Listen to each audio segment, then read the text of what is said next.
Ito nga pala yung yung duya na ginagawa ko pag pangpalipas oras ko. Hindi pa tapos yan. Ayan, yung gabi ngayon dito.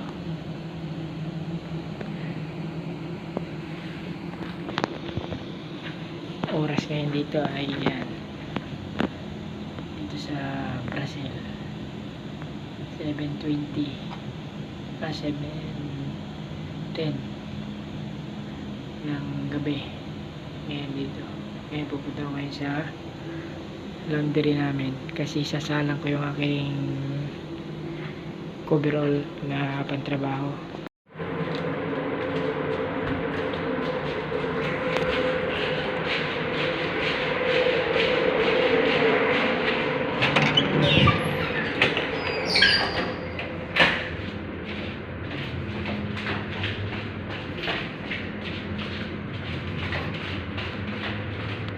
Bidik. Sa baba yung aming laundry, yung sa mga coverall. Idik. Nandyan yung aming gali, saka yung kainan.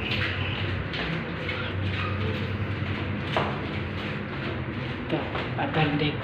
Nandito yung aming laundry.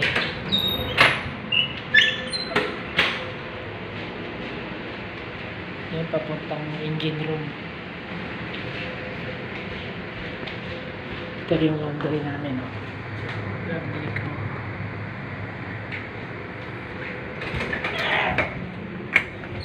Yan, tapos na. Yan, tanggalin natin yung nakasalang.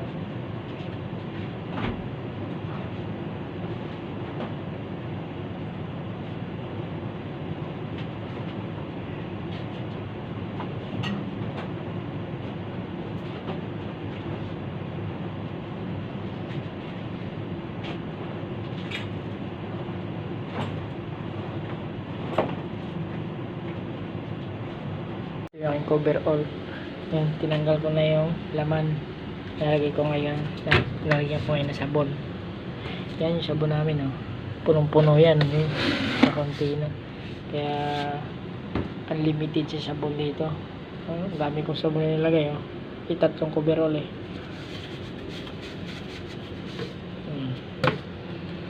Yan. Doon ko na nilagay, hindi na dito.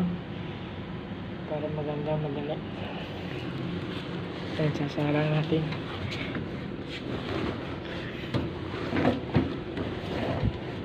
Kahit araw-araw maglaba. Dami, oh. Puno yan, oh, nakahan. Ayan, susunod natin ngayon. Ayan. 55 minutes. Oh, nag-click na, okay na yan. Babalikan ko na lang mamaya. Ito naman yung aming sheet office. Yan. May balas dito, yung balas control. Pag magbabalas si checkmate, nandito na. Yan. Makikita na dito kung yung tangke, ang laman niya, kung gaano nakarami. Yan. May oras din dito. May malalaman kung ano na oras. Yan.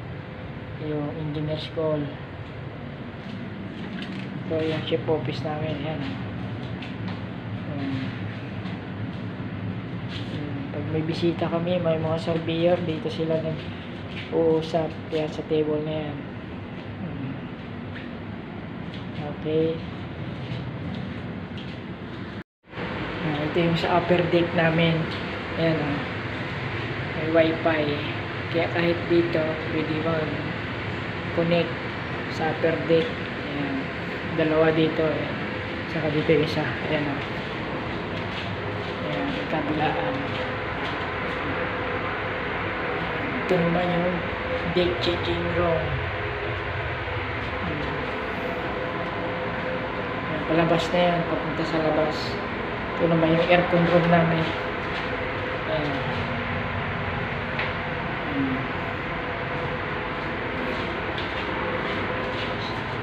Stairway papunta na sa taas.